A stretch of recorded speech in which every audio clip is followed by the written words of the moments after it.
Ibu saya Betawi, bapak saya Padang. Tapi saya lahir besar saya di sini. Saya lahir di Kepu Dalam Gang 7 daerah Kemayoran Planet Senen. Daerah lokalisasi pelacuran. Semua pasti tahu kalau daerah pelacuran. Semua pasti tahu kalau daerah pelacuran. Semua pasti tahu kalau daerah pelacuran. Dulu tempat berkumpulnya para seniman-seniman Senen.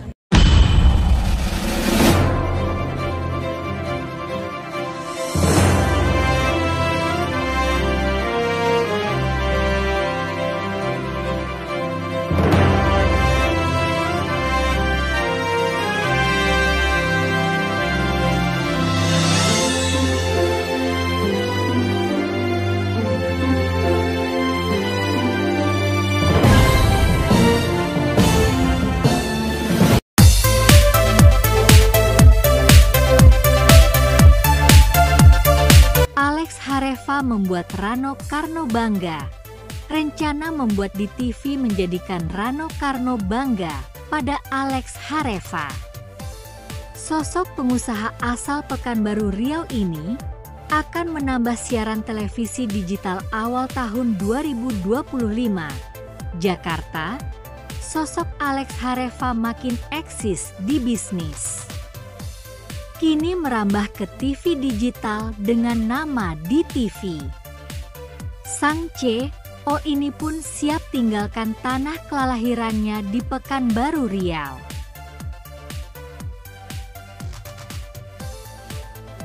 Dunia bisnis telah membentuk diri Alex Hareva sejak muda.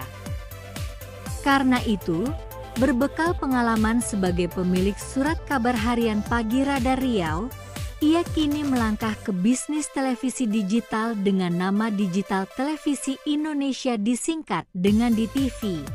Jakarta kini menjadi sebagian besar waktunya beraktivitas.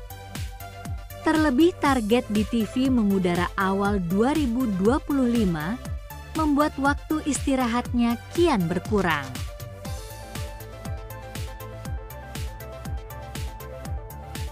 Namun di balik lelahnya itu, Alex Hareva tersenyum puas. Lantaran beberapa provinsi telah berdiri kantor cabang di TV, kantor pusatnya di wilayah kawasan Ciputat. Semoga awal Januari tahun depan sudah bisa dinikmati, papar Alex Hareva, untuk siaran di TV berada di frekuensi 12.563. Melalui transponder Kuben milik Metsat 3B. Program yang tersaji lebih ke umum, dengan komposisi 10% lokal, 80% nasional dan 10% dari dunia internasional.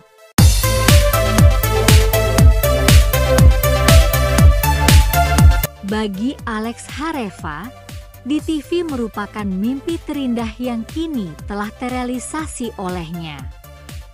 Banyak cerita untuk mewujudkan mimpinya tersebut, termasuk saat bertemu dengan aktor bintang film Rano Karno sebagai calon wakil gubernur Jakarta di Taman Ismail Marzuki. Banyak yang ingin diceritakan Alex Hareva pada sidul anak sekolahan tersebut.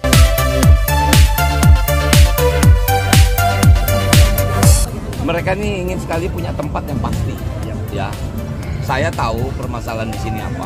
Ini kan antara konsep dengan kebijakan nggak berjalan. Karena kita tahu ini kan pengelolaan di Jakpro. Dan memang ini investasi besar, 1,7 triliun. Tentu kalau dari sudut bisnis mereka harus mengelola. Tapi harusnya ada komponen-komponen yang memang bisa bicara dari sudut kesenian. Maaf tadi Mbak Ratna bilang, mau bikin pementasan, 4 hari bayar 250 juta. Berapa ribu yang bisa dijual buat harga tiket, sehingga penonton menjadi berkurang.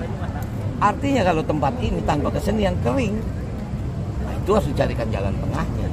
Pasti ada jalan tengah, pasti, tidak mungkin tidak. Nah jadi saya nggak jadi aneh tempat ini. Saya lahir, mungkin tidak lahir, saya besar di sini. Dulu masih jadi kebun binatang, saya tahu ini. Planetarium saya tahu ini. Bahkan dulu saya juga berlatih teater di sini sama Yezi Gusman. Dan saya pernah beberapa kali pementasan. Ini Bang Iwan dari teater Bengkel, teater Mas Rendra. Saya pun pernah di bengkel teater dulu. Artinya ya sangat pantas kalau memang suatu saat saya dipercaya, saya akan memperhatikan tempat ini. Jadi terkait dengan biaya abadi yang akan diberikan kepada seniman Iya. di Jakarta bagaimana? Bisa, itu Pemda DKI bisa. Artinya di Dirjen Kebudayaan ada dana abadi kebudayaan. Kenapa Pemda tidak bisa? Bisa, Jakarta punya uang yang bisa. Tentang berapa jumlahnya nanti kita lihat. Ya. Bisa sebetulnya. Kalau bisa BPJS bisa. Bisa, itu ada skim-skim. Malaysia ada seperti itu. Kenapa kita nggak bisa? Nah, tinggal kita cari ininya. Studi bandingnya mau mesti kemana? Gitu.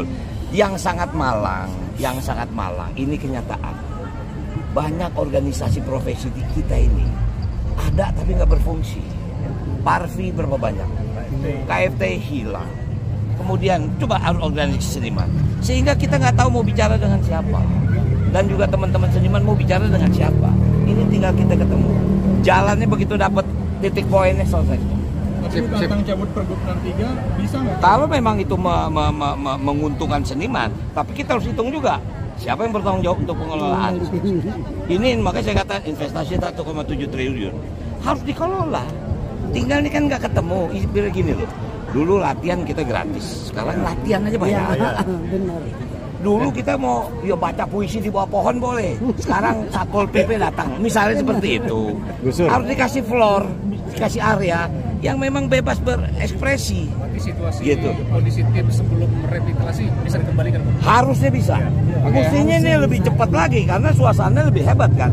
Cuman memang hilang nuansa lama. Kunjungan saya yang kedua dalam bulan ini. Pertama adalah peluncuran buku. Ini Mbak Leni. Dan sekarang saya berkunjung di sini. Pertama saya masuk, yang saya lihat senyum yang bahagia, yaitu Bang Ali. 2007 di saat saya dicalonkan atau dalam wacana menjadi calon gubernur pada waktu itu, saya bertemu dengan beliau di rumah beliau di Jalan Diponegoro. Jadi sebetulnya wacana politik saya menjadi gubernur DKI itu awalnya 2007, Mas. Waktu itu saya diundang oleh Gus Solah ke rumah beliau di Jalan Bangka. Ya kebetulan tetangga saya adalah masih keluarga beliau. Saya diundang oleh beliau, Bang, Gus Solah mau ketemu. Mau ngapain ketemu saya nggak ngerti kan. Siapa yang nggak tahu Gus Solah? Singkat kata saya datanglah ke tempatnya Gus Solah.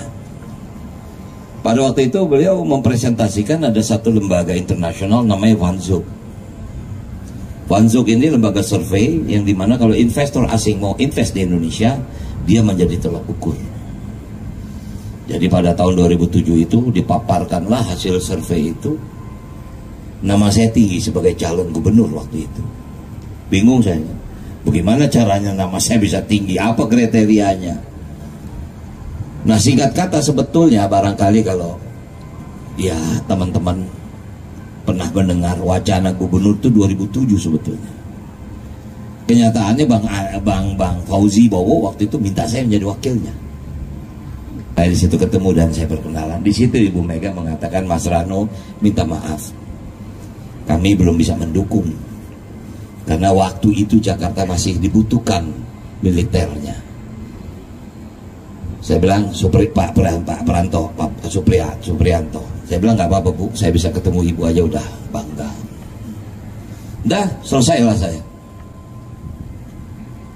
2008 saya malah mendapat undangan jadi wakil bupati di Kabupaten Tangerang. Singkat kata, 10 tahun saya tinggalkan dunia kesenian. Taman Ismail Marzuki bagi saya nggak aneh.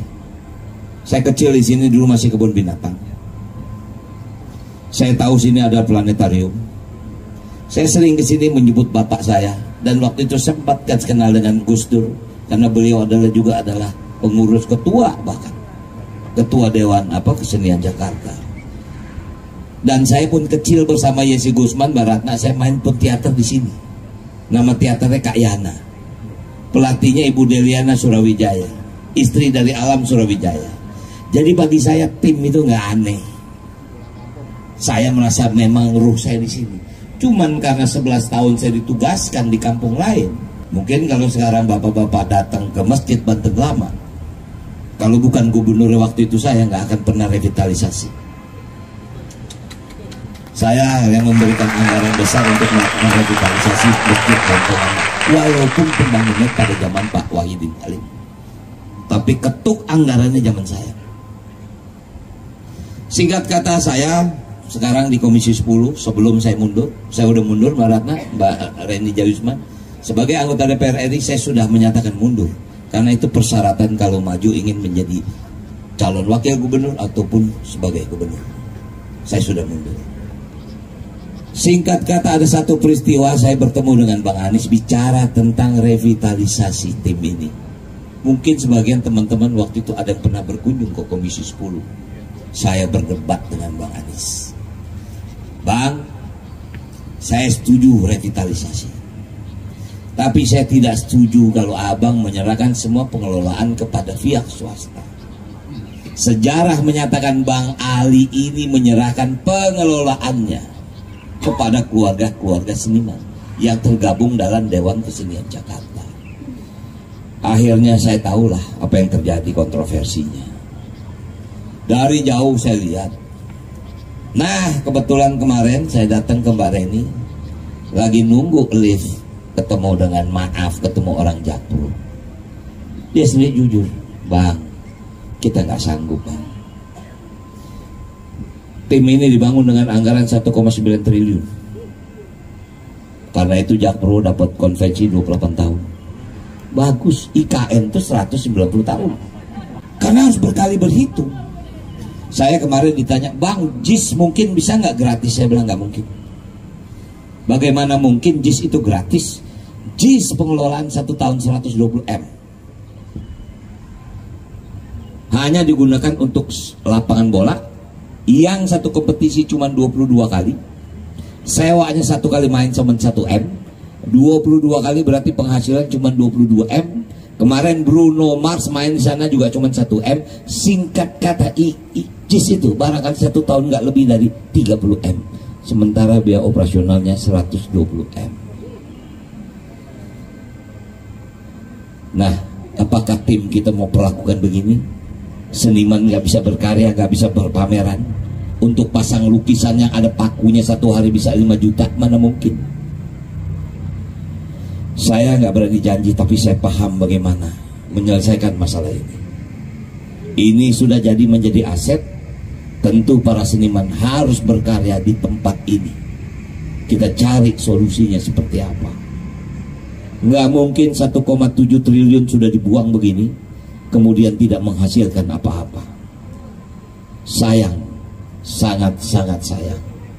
Nah, jadi sekali lagi, saya tidak ada niat untuk berkampanye. Cuman saya merasa terpanggil. Kalaupun saya dipercaya oleh teman-teman mendampingi Mas Pramono Anung sebagai wakil gubernur DKJ, insya Allah akan saya perhatikan Taman Ismail Marzuki DKJ. Karena sekarang Mas, itulah yang kemarin saya dipanggil oleh Ibu Mega. Artinya begini, saya minta maaf, Mas Pram dan saya sebetulnya orang yang tidak siap untuk maju menjadi gubernur maupun calon wakil gubernur.